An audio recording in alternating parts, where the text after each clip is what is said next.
कितने सौभाग्यशाली है कि गुरु महाराज ने हमें रास्ता भी दिया, रास्ते पर चलने की युक्ति भी बताई और उससे आगे चलकर हमें क्या प्राप्त होगा ये भी बताया। तो हमें भटकना क्यों है? अगर सही रास्ता मिला है, सच्चे महात्मा मिले हैं, तो भटकने की जरूरत ही नहीं। हमें तो केवल सच्चे मन से ध्यान भजन सिमरन करना है। जब ध्यान भजन सच्चे मन से कर लोगे तो गुरु महाराज ने कहा कि आपकी भक्ति बन जाएगी और इस संसार में भक्ति आपकी तलवार बनकर आपके कर्मों को काटने के काम आएगी। आज न भक्ति है, न साधना है, न शक्ति है। तो गुरु महाराज ने कहा कि जब आपके अंदर सच्ची भक्ति नहीं है तो आप परमात्मा को कैसे प्राप्त कर सकते हो? यहाँ पर जो भी चल रहा है सारा ढोंग और सारा दिखावा चल रहा है। तो इस पर एक छोटा सा प्रमाण गुरु महाराज ने दिया था कि हम किस तरह से गुरु महाराज को धोखा दे रहे हैं, किस तरह से ढोंग और किस तरह से दिखावा कर रहे अपनी भक्ति का। इस पर एक छोटा सा प्रमाण गुरु महाराज ने दिया था कि एक बार एक शहर में एक मौली जी रहते थे और उस मौली जी का नियम था रोज का कि मस्जिद में जाना, पांच समय के लिए नमाज को पढ़ना और फिर नमाज पढ़कर अपने घर पर आ जाना।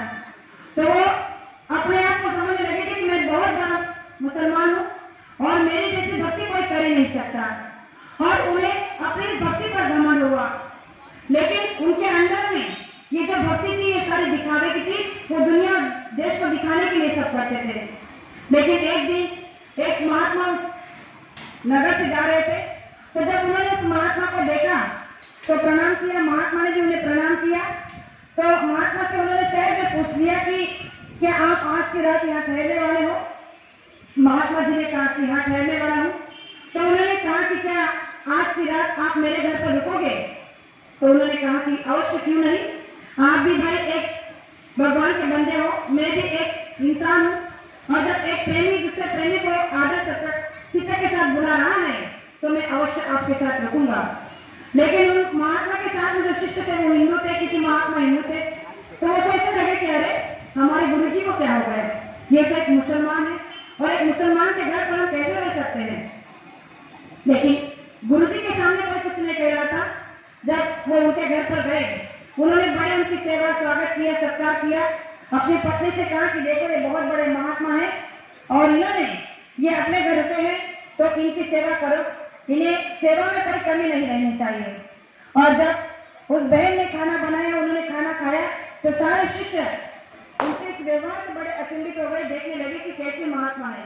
यहाँ पर आने की बात ठीक थी, लेकिन यहाँ आकर इनके घर का भोजन भी किया, ये ठीक नहीं है।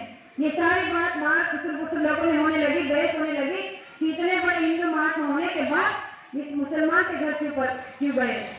तो उस रात को उस मुसलमान भाई ने उस महात्मा जी से एक और प्रश्न पूछ लिया, एक और अपनी अर्जी को रख दिया कि आप मेरे घर पर आए, बहुत उपकार हुआ, आपने मेरे घर का खाना रोटी खाई, बहुत मुझ पर उपकार हुआ, लेकिन एक और उपकार मुझसे करना कि कल जब मैं मस्जिद में जाऊंगा तो आप मेरे साथ मस्जिद में चलना। अगर आप इतना कर सकते हो तो मुझे बड़ी खुशी होगी। महात्मा जी ने कहा कि क्यों नहीं, अवश्य चलेंगे, आपके साथ मस्जिद भी चलेंगे। तो उन्होंने कहा कि मस्जिद तो चलेंगे क्या, लेकिन आप नमाज तो पढ़ेंगे? उन्होंने कहा कि क्यों नहीं भाई, अगर आप पढ़ेंगे तो मैं भी पढ़ूंगा। तो जब इस बात को और शिष्यों ने सुना तो उनको बड़ा गुस्सा आ रहा था, लेकिन बोल नहीं कुछ पा रहे थे क्योंकि महात्मा है, गुरु है। दूसरे दिन जब सवेरा हुआ, सब महात्मा उस मुसलमान भाई के साथ जब मस्जिद में पहुंचे तो सभी मुस्लिम भाई एक तरफ थे, वो महात्मा उनके शिष्य एक तरफ थे और सभी लोग जो है वहां नमाज पढ़ने के लिए बैठे। अब जो मुसलमान भाई उस महात्मा को उस मस्जिद में लेकर गए थे, उनके अब दिमाग में जो है शंकाओं का बवंडर चलने लगा। सोचने लगे कि मेरे घर पर आए, सोए, खाए, पिए, ये बात तो यहाँ तक ठीक है, लेकिन एक हिंदू महात्मा होकर मेरे साथ नमाज कैसे पढ़ सकता है। और इस बात को मैं देखना चाहता हूँ कि क्या इन्होंने मुझसे जो वादा किया है क्या उसे ये पूरा करते हैं या नहीं।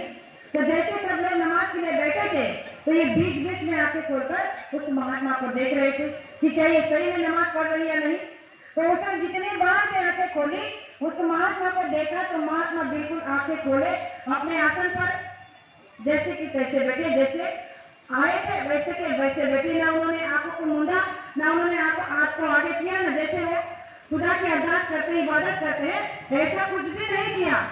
तो उस मुसलमान भाई को, उस इस्लाम भाई को अंदर में शंका होने लगी। कहने लगा कि कितना झूठा महात्मा है। रात में इतनी बड़ी बड़ी बातें कर रहा था कि नमाज भी पढ़ूंगा, मस्जिद भी आऊंगा। मस्जिद तो आ गए, लेकिन जितने बार भी देखा है तो बैठे हुए हैं, इन्होंने एक बार भी खुदा को याद नहीं किया और ये कह रहे हैं कि मैं नमाज को पढ़ूंगा। तो ये एक नंबर के झूठे हैं। जब उनका नमाज पूरा हुआ, समय पूरा हुआ, सारे प्रेमी जब अपने नमाज से खड़े हुए तो उस महात्मा से, उस भाई से रहा नहीं जा रहा था, क्योंकि अंदर में जो वो चल रहा था शंकाओं का भवंडर, उसे उन्हें पूछना था। तो उस भाई ने कहा कि महात्मा जी, क्या आपने खुदा की इबादत की? क्या आपने अल्लाह ताला को याद किया? उन्होंने कहा कि हाँ, बिल्कुल किया। उन्होंने कहा अच्छा, आपने कितनी बार खुदा को याद किया? उन्होंने कहा कि जितने बार तुमने नहीं किया, उससे कई बार मैंने खुदा को याद किया, उनकी इबादत की। जैसे उस महात्मा ने ये अपने मुखारबिन से शब्द निकाले तो उससे बड़ा गुस्सा आया। कहने लगा कि कैसे महात्मा हो, कितना झूठ बोलते हो।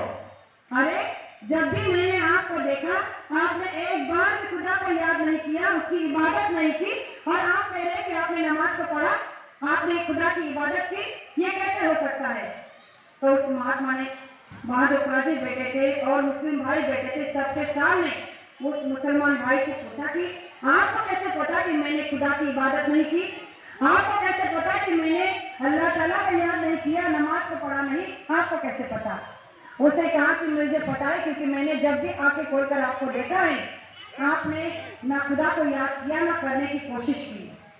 तो उस महात्मा ने कहा कि आपने सही देखा, आपने जो भी देखा बिल्कुल सही देखा, क्योंकि मैं यहाँ पर जब से आया हूँ, मैंने एक भी बार खुदा को याद नहीं किया, एक भी बार नमाज को नहीं पढ़ा, क्योंकि आप यहाँ पर बैठे में से इतने मुसलमान भाई में से किसी ने भी तो याद नहीं किया। मैंने नहीं किया, ठीक है, लेकिन आप में से यहाँ बैठे जितने भी मुसलमान भाई है, यहाँ में से बैठे में से कितना ने खुदा को याद किया, कितना ने नमाज को पढ़ा? औरत की बात छोड़ो, आप ही बताओ, क्या आपने खुदा को याद किया? क्या आपने सच्ची इबादत की? उसे कहा कि अरे हाँ बिल्कुल, आप कैसे करते हो मुझ पर, आप ये बात कैसे कह सकते हो कि मैंने खुदा की इबादत नहीं की? तो उस महात्मा ने जो सत्य उनके सामने रखा, उससे सारे मुसलमान भाई शर्मसार हो गए। उन्होंने कहा कि ठीक है, मैं तुम्हें बताता हूँ कि तुमने क्या किया। जब से तुम यहाँ पर बैठे थे, तुम्हारे मन में ये शंकाओं का भवंडर चल रहा था कि ये महात्मा आ तो गया है, क्या ये सच में नमाज पढ़ेगा? क्या ये सच में खुदा की इबादत करेगा? और बीच बीच में जब भी तुम मेरा मुझसे ध्यान हटाकर जब अपने और ध्यान में जाओ, मन में जो आपकी बातें चल रही थी उसके ओर जाते थे, तो वो क्या है मैं तुम्हें बता देता हूँ। तुमने जब जब भी मुझे छोड़कर ध्यान लगाने की, नमाज पढ़ने की कोशिश की है, तब तक तुमने अपने मरे हुए उस घोड़े को याद किया है। हर बात पर तुमने, हर श्वास पर तुमने उस घोड़े को याद किया जो तुम्हारा पसंदीदा था, जो वो तुम्हारा अजीज था। तुमने हर बार, हर श्वास पर खुदा के बजाय उस घोड़े को याद किया। ये सोचा कि काश मेरा वो मरा हुआ घोड़ा जैसा अगर दूसरा घोड़ा मुझे मिल जाता तो कितना अच्छा होता। अगर मैं काबा आज जाता तो शायद मुझे उस घोड़े के जैसा घोड़ा मिल जाता जो मेरा बहुत ही पसंदीदा था। तुमने यहाँ पर जितना भी समय दिया है उसमें मुझे मेरे बारे में और उस मरे हुए घोड़े के बारे में ही सोचा है, एक बार भी खुदा को याद नहीं किया है। क्या ये सच है? बताओ, क्या ये झूठ है? जैसे ही महात्मा ने उसकी पोल को खोला, उसने अपनी आंखों को अपने सर को नीचे कर लिया। फिर कहा, अरे तुम्हारी बात तो छोड़ो, लेकिन ये काजी तो यहाँ पर बैठा है जो आप सबका हितैषी बैठा है, आपका हितैषी बैठा है, इसने तक खुदा को याद नहीं किया, क्योंकि ये अपनी बेटी की शादी के बारे में सोच रहा था। जितना भी समय इसने नमाज में अपने श्वास पर यहाँ दिया है, एक एक श्वास पर इसने केवल और केवल अपनी बेटी की शादी के बारे में सोचा है कि कब मेरी बेटी की शादी होगी, कब मुझे उसके लिए अच्छा लड़का मिलेगा और कब मैं उसकी शादी कर पाऊंगा। तो जब ये बातें उनकी एक एक की पोल वो महात्मा खोल रहे थे, तो सारे मुसलमान भाई शर्मसार हो रहे थे।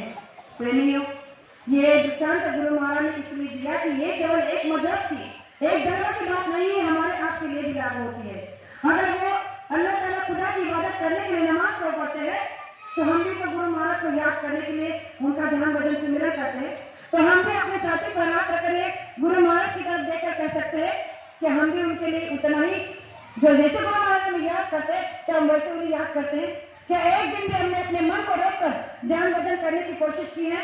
तो एक दिन भी हमने अपने संसार को रोककर ध्यान भजन करने की कोशिश की है? नहीं की है। जब भी हम ध्यान भजन पर बैठे हैं, हमने केवल और केवल संसार को लेकर बैठे हैं। गुरु महाराज ने कहा, जो संसार आपने हर जन्म में किया, जब आपको पशु पंछी की योनि मिली, जब आपको कीड़े मकोड़ों की योनि मिली, जब आपको अन्य जो भी जानवर है उनकी योनि मिली, पेड़ पौधों की योनि मिली, जितनी भी योनियों में आप आए, आपने केवल संसार ही किया, बच्चे ही पैदा किए, रिश्ते नाते ही बनाए। और अब भी जब आपको मनुष्य शरीर मिला, सच्चे महात्मा मिले, तो तब भी आपने वही